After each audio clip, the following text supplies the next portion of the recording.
42 minutos, en este contexto en el que cada dato económico por lo menos ayuda a terminar de armar un rompecabezas de no solo lo que está ocurriendo en la actualidad, sino también lo que puede venir, lo que puede impactar de los movimientos económicos de algunas industrias, de algunos sectores específicos, pero de gran peso en la economía nacional. Bueno, el CREVA es uno de esos lugares donde siempre podemos encontrar buena información y buenos relevamientos de datos respecto de lo que está pasando con la economía, como por ejemplo el informe agropecuario regional que publicó el Centro Regional de Estudios Económicos en las últimas horas. Para hablar de eso está Franco Steinbauer, que es integrante del Centro Regional de Estudios Económicos y es economista. Franco, buenos días, ¿cómo andás?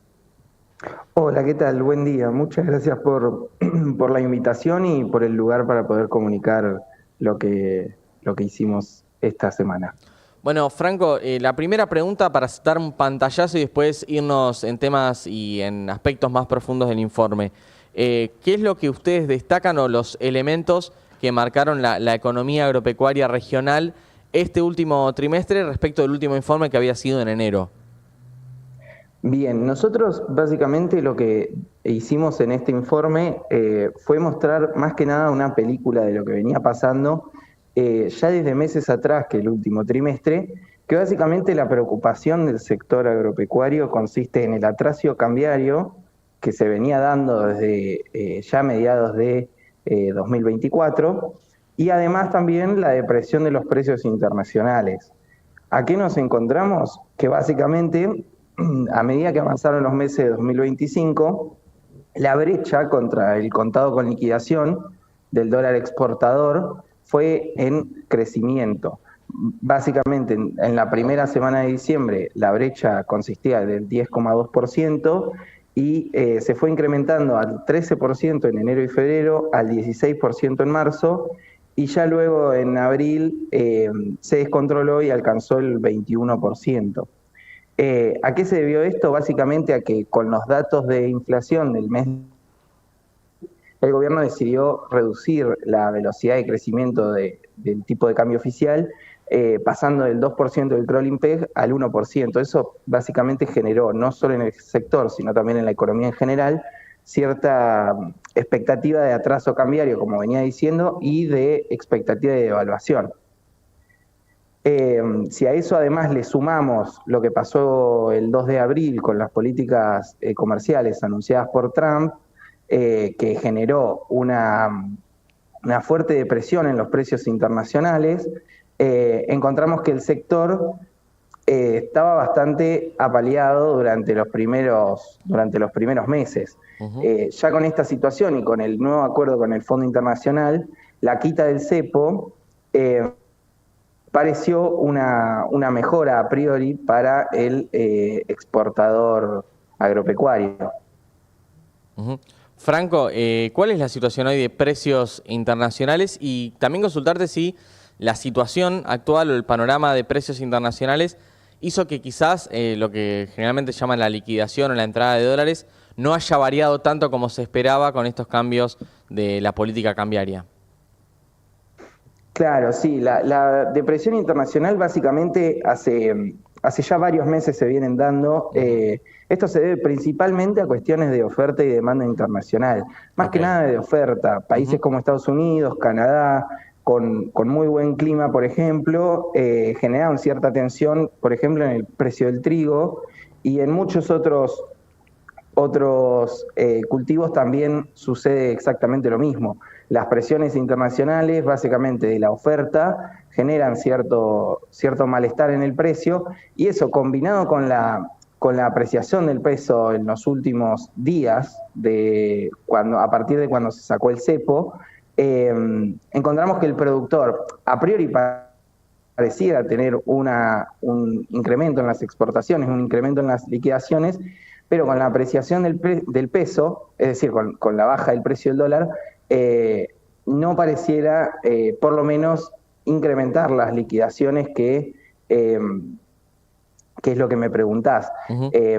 Entonces, básicamente ese es el efecto. La depresión de los precios internacionales es general de todo el mercado global y la cuestión interna del tipo de cambio también no fue tan beneficiosa para el sector.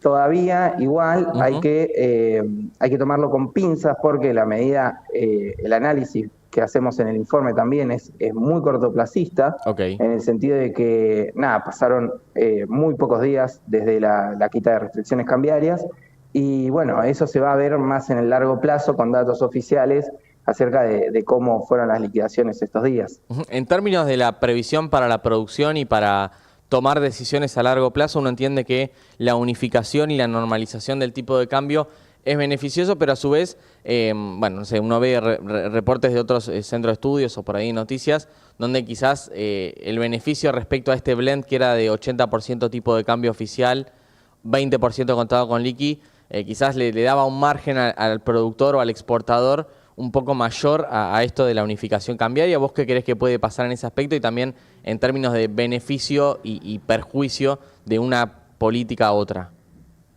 Sí, como decías, el blend da cierta estabilidad.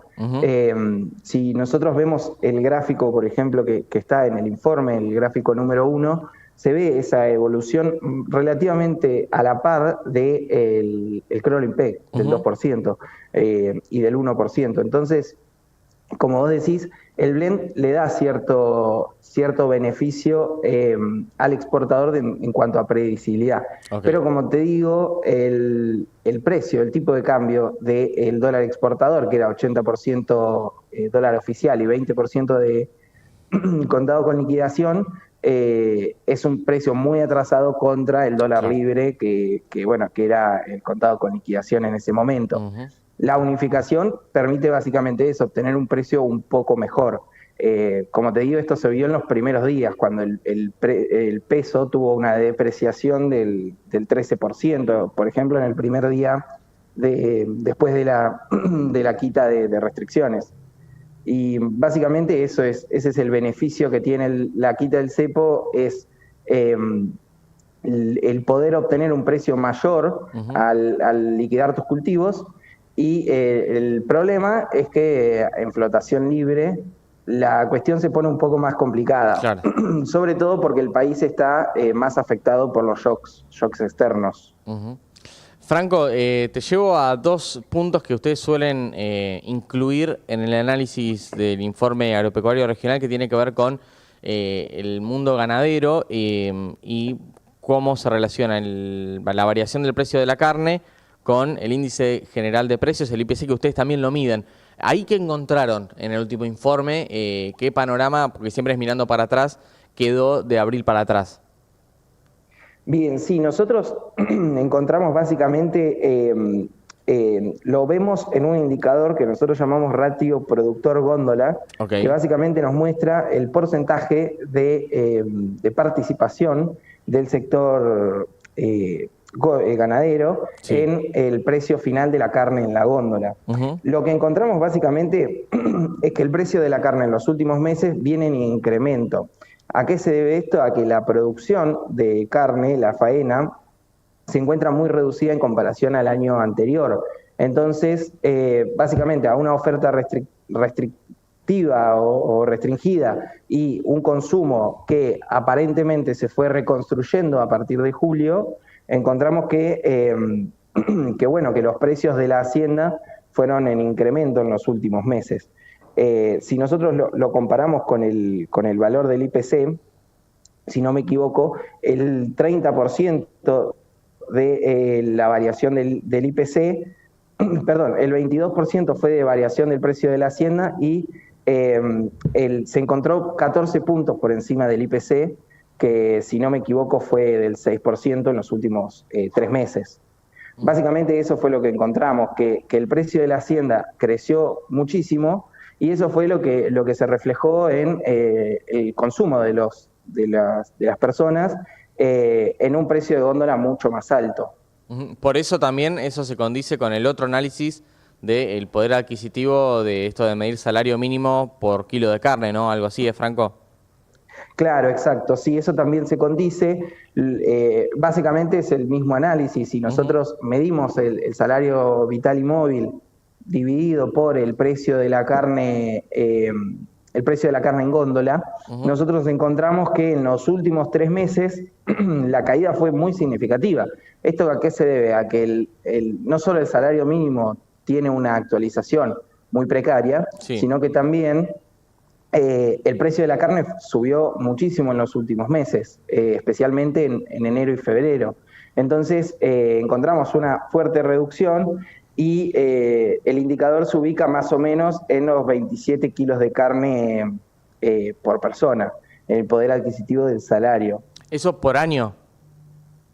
Eso es mensual, lo hacemos mensual con la variación de precios del IPC y con el salario mínimo que se actualiza todos los meses con cierto rezago. O sea, son 27 kilos de carne por mes con un salario mínimo vital y móvil. Exacto, Okay. Sí, tal cual. Bueno, Franco, para concluir un poco, estamos hablando con uno de los asistentes de investigación del Centro Regional de Estudios Económicos por el Informe Agropecuario Regional. Ustedes también siempre aportan perspectivas, no de lo que va a pasar, sino de lo que hay que mirar. Vos decías, pocos días después del nuevo régimen cambiario, pero también hay que mirar qué pasa con los precios internacionales. ¿Hay algún sector o por lo menos algún producto que tenga una perspectiva mejor que el resto? ¿Cómo lo observan eso? Lo que se puede esperar es que el trigo, más que nada, tiene ciertas condiciones que se ven a la mejora. Si nosotros comparamos las proyecciones que hay de cosecha de soja y maíz, la verdad es que no parecieran ser tan altas como si fueron en la campaña anterior. Entonces esto vendría a ser un problema, sobre todo teniendo en cuenta que la cosecha del maíz y la soja arrancó en estos meses. El trigo, que todavía está en etapa de siembra y de finales de la cosecha, tiene cierta perspectiva mejor y en cuanto a producción mundial, por ejemplo, va a ser uno de los cultivos con mayor producción global. Y como te decía, en cuanto a precios internacionales, pareciera que la tendencia vendría a acrecentarse en los próximos meses en cuanto a la depresión de los precios internacionales, sobre todo por la oferta internacional de muchos cultivos que, bueno, como te digo, alcanzan producciones récord. Franco, te agradecemos muchísimo. En creva.org.ar pueden consultar este informe y tantos otros que realizan habitualmente y periódicamente economistas y estudiantes e investigadores del Centro Regional. Un abrazo grande, Franco, gracias. Muchas gracias a ustedes, que tengan un buen día. La palabra de Franco Steinbauer, asistente de investigación, economista del Centro Regional de Estudios Económicos, con un panorama un poco complicado, todavía con expectativas de ver qué pasa y cuál es la decisión, no de los productores, sino de los exportadores respecto de si a este tipo de cambio y con este nivel de precio internacional de trigo, cebada, soja, maíz, entre otros, conviene o no liquidar los dólares, ¿sí? A este tipo de cambio, con estos precios internacionales y además con una muy baja producción de carne que tiene como correlato un precio alto en góndola y un salario mínimo que no se actualiza con la frecuencia que debería. Bueno,